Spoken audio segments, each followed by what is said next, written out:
Welcome back to Reddit Audio Tales, the place where real stories reveal the deepest truths.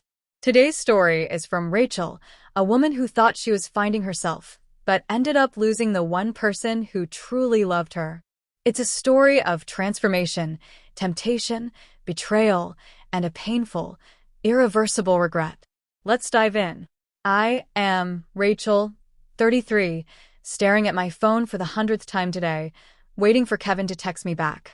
He won't. I know he won't, because he hasn't replied to a single message in weeks. And honestly, I can't even blame him. It all started last year, when I fell into this weird funk. My job was stressing me out, like, wake up in the middle of the night panicking kind of stress. Kevin, being the supportive husband he was, God, it hurts to use past tense, suggested I try working out to help with my mental health. He'd gone through something similar before we got married and said the gym saved him. At first, I was like, really? The gym? That's your solution? But I was desperate enough to try anything. We started going together. Kevin had been in decent shape for years. Not like those mega-muscled guys you see flexing for Instagram, but healthy, you know? I'd always been what my mom called curvy, which was her nice way of saying chubby. Kevin never seemed to mind. He always told me I was beautiful. And I believed him, because he looked at me like I really was. The first few weeks at the gym were brutal. I felt like everyone was staring at me, judging the chunky girl huffing and puffing on the treadmill. But Kevin was there, encouraging me, showing me how to use the machines without looking like a complete idiot. When his schedule got busier after his promotion, I started going alone. That's when I met Tessa, this perky fitness instructor, who convinced me to join her classes. 3 months in, I started noticing changes.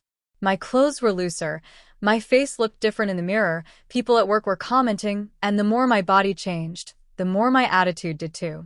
I felt powerful? Is that weird to say? Like I finally had control over something in my life. My depression started lifting, and I had more energy than I'd had in years. I was actually excited to get dressed in the morning, trying on clothes I'd never have worn before.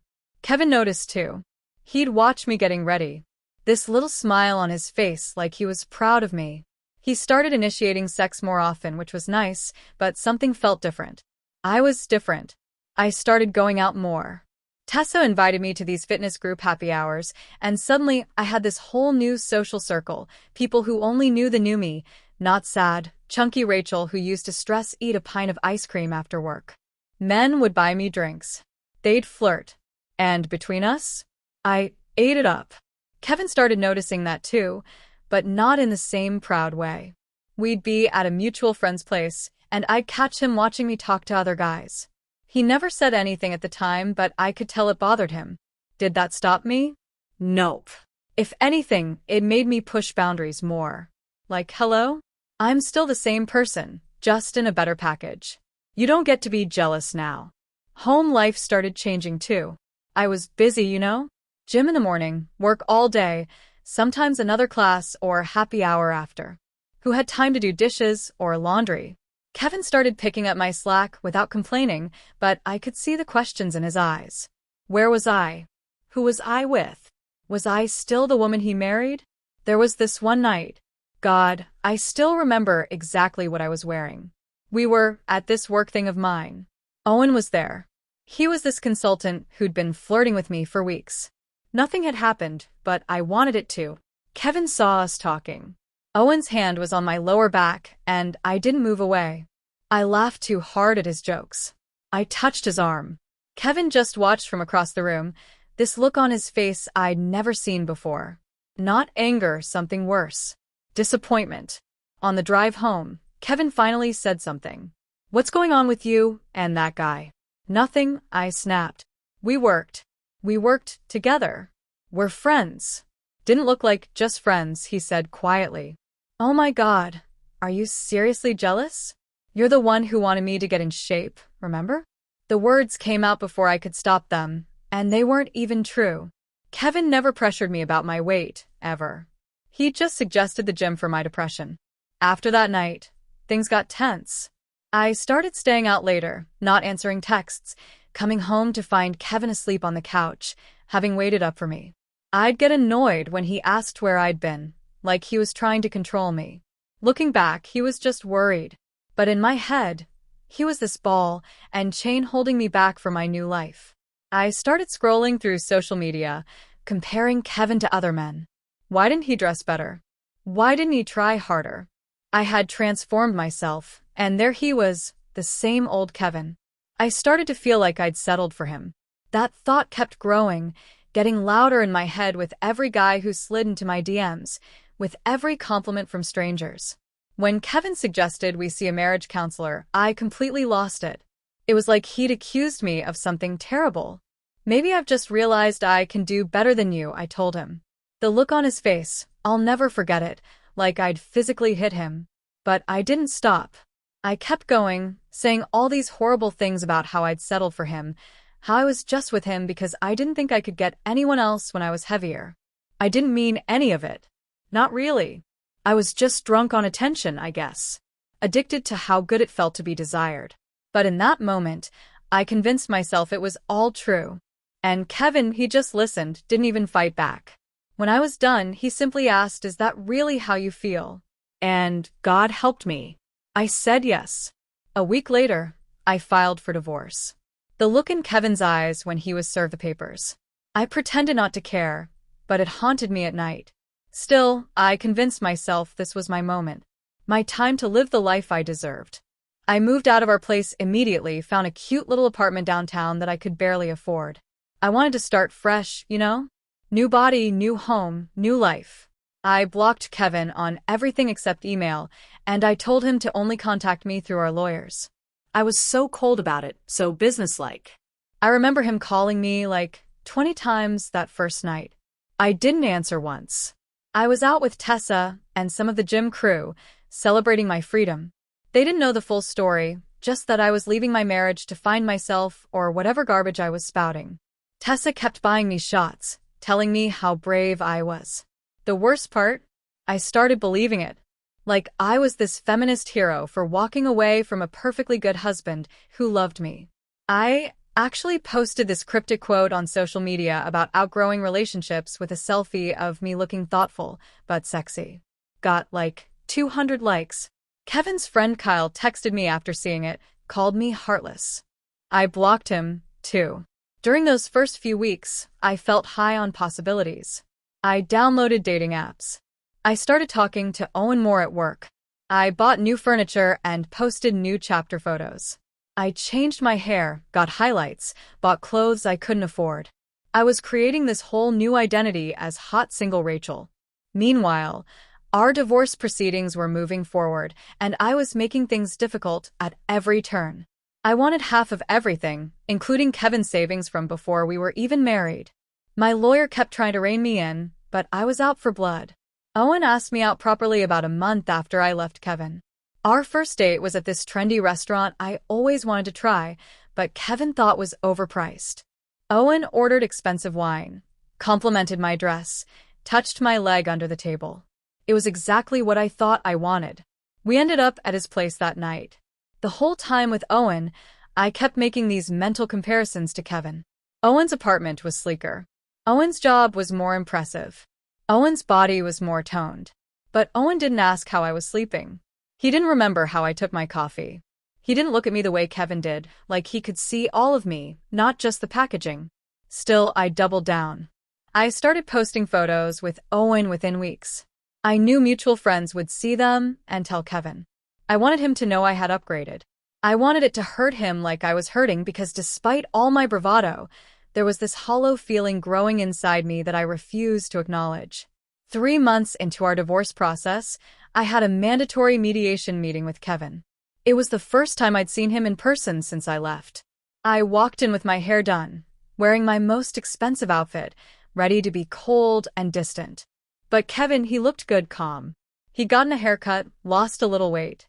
He was polite to me, even smiled at the mediator's lame jokes. Meanwhile, I was a mess inside, hands shaking, voice tight. I expected him to fight me on everything, but he didn't. He agreed to most of my demands with this quiet dignity that made me feel small. At one point, his lawyer whispered something to him, and he shook his head and said, "No, It's fine. He can have it. They were talking about our wedding album, the one I demanded just to be spiteful, knowing he was the sentimental one who'd want it. After the meeting, I tried to talk to him in the parking lot.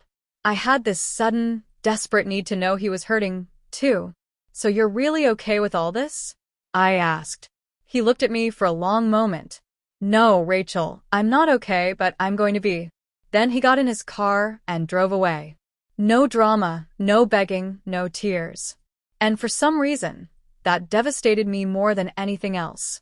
That night, Owen canceled our plans last minute. Something about a work emergency. I sat alone in my expensive new apartment, scrolling through old photos of Kevin and me. There was this one from 3 years ago at his parents' anniversary party. I was heavier then, wearing this blue dress I'd never fit into now. But the way we were looking at each other, like nothing else in the world mattered. I couldn't remember the last time I felt that way with Owen, or if I ever had. I called Owen, suddenly needing reassurance. He didn't pick up.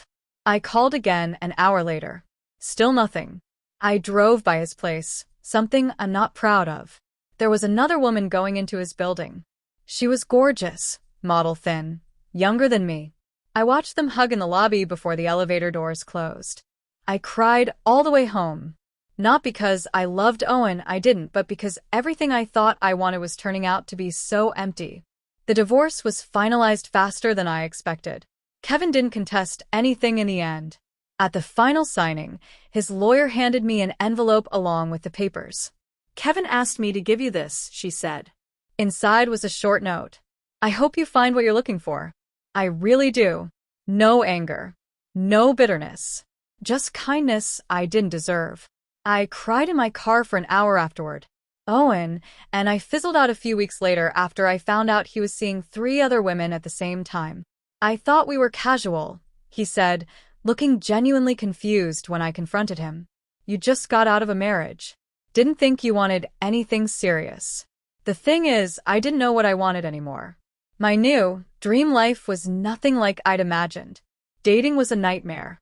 Just an endless parade of guys interested in my body, but not in me.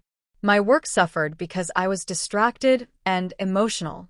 Even the gym, which had been my sanctuary, didn't feel good anymore.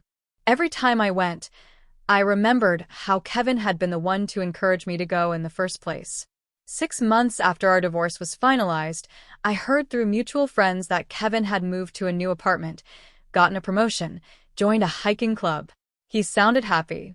Meanwhile, I was spending Friday nights alone, watching our old favorite shows, wondering where it all went wrong. That's when I decided to call him. I was desperate, lonely, full of regret. I hadn't planned what to say, so when he actually answered, I just started crying. Through sobs, I told him I'd made a huge mistake, that I missed him every day, that no one would ever love me like he had. There was a long silence on the other end. Finally, he spoke. Rachel, he said, his voice gentle but firm. I'm sorry you're hurting, but there's no going back for us. Please, I begged, just meet me for coffee, just talk to me. No, he said, I needed to talk 6 months ago.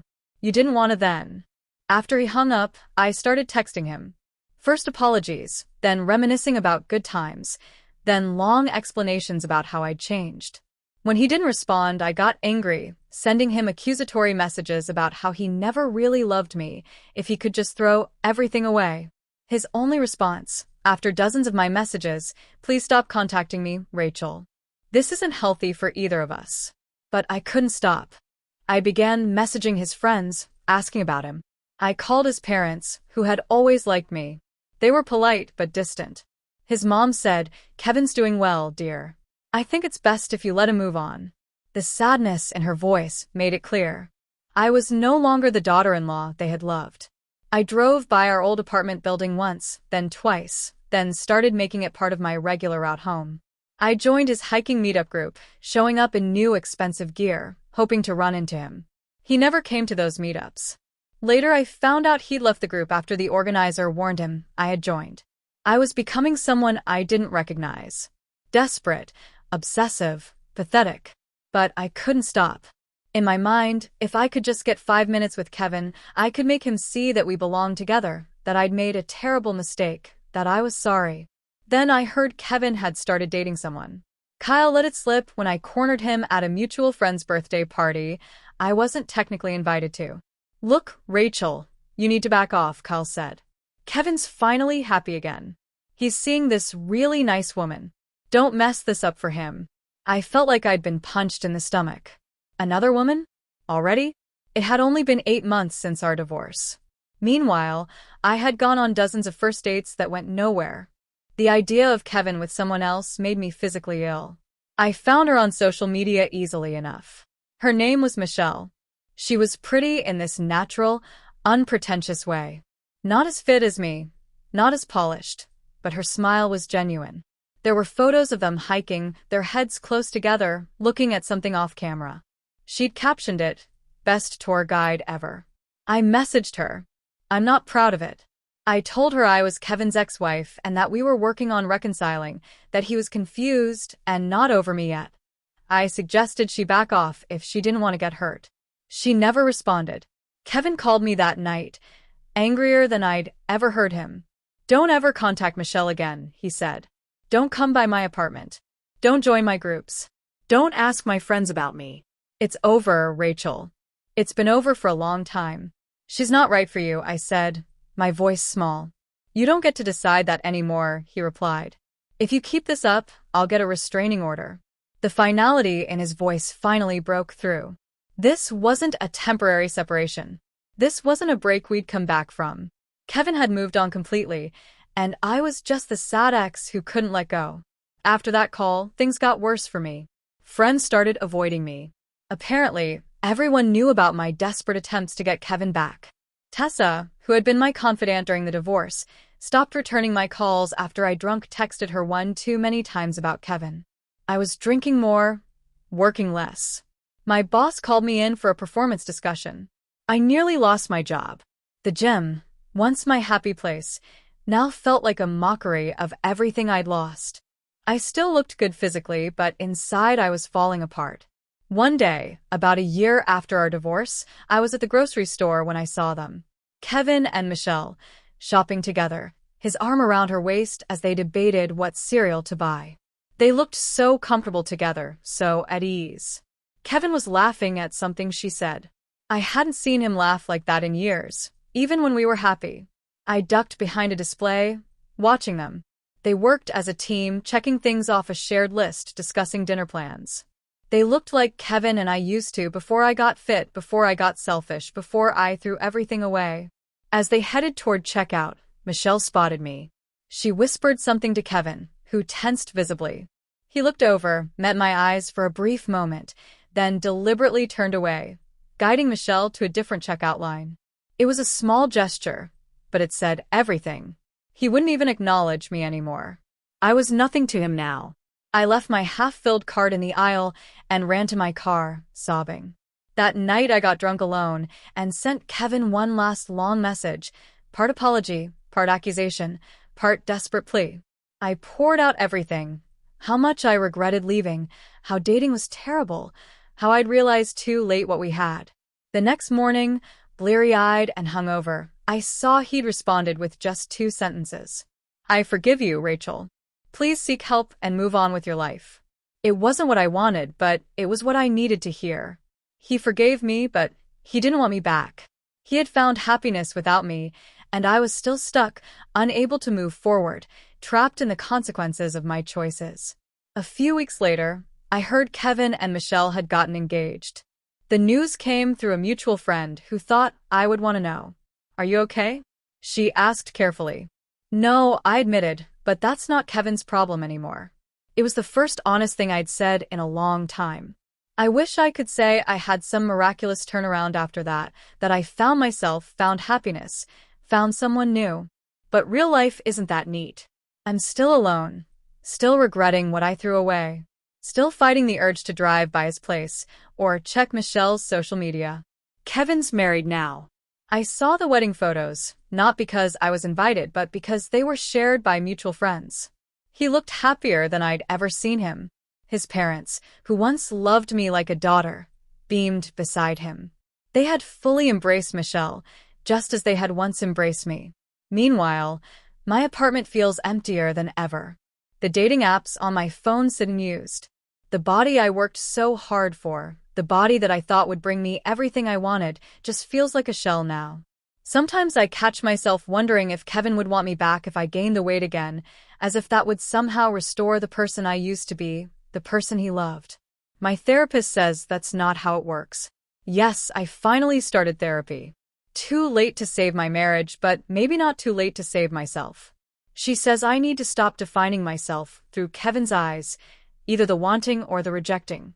That I need to figure out who I am without him, or any man, validating my existence. It's hard work. Some days I still wake up reaching for him. Some days I still draft messages I'll never send. But slowly, I'm accepting that there are consequences to our choices that can't be undone. That sometimes, I'm sorry isn't enough. That people move on and we have to let them. Kevin has his new life. A life that once included me, but doesn't anymore. A life that by all accounts is happy and full. And in my darkest moments of honesty, I can admit that he deserves it. He deserves Michelle, who presumably loves him as he is, not as a backup plan or a safety net. And me? I'm not sure what I deserve, but I'm trying to build something new from the ashes of what I burned down. It's not the life I expected. It's harder and lonelier and more humbling than I ever imagined. But it's mine, with all its regrets and hard lessons. So here I am, still staring at my phone sometimes, still fighting the urge to reach out one more time. But the messages have stopped. The drive-bys have stopped. The social media stalking has mostly stopped. Not because I've healed completely. I haven't, but because I finally understand that you can't force someone to love you again. Especially when you were the one who stopped loving them first. If I could go back and tell myself one thing, that version of me who is intoxicated with attention and new possibilities, I'd say this. The grass isn't greener on the other side. It's greener where you water it. But I can't go back. None of us can. We can only go forward, carrying our regrets, hoping to do better next time. If there is a next time. For now, I'm just trying to be okay on my own. To find value in myself that isn't tied to how I look or who wants me. Kevin has moved on, and someday maybe I will too.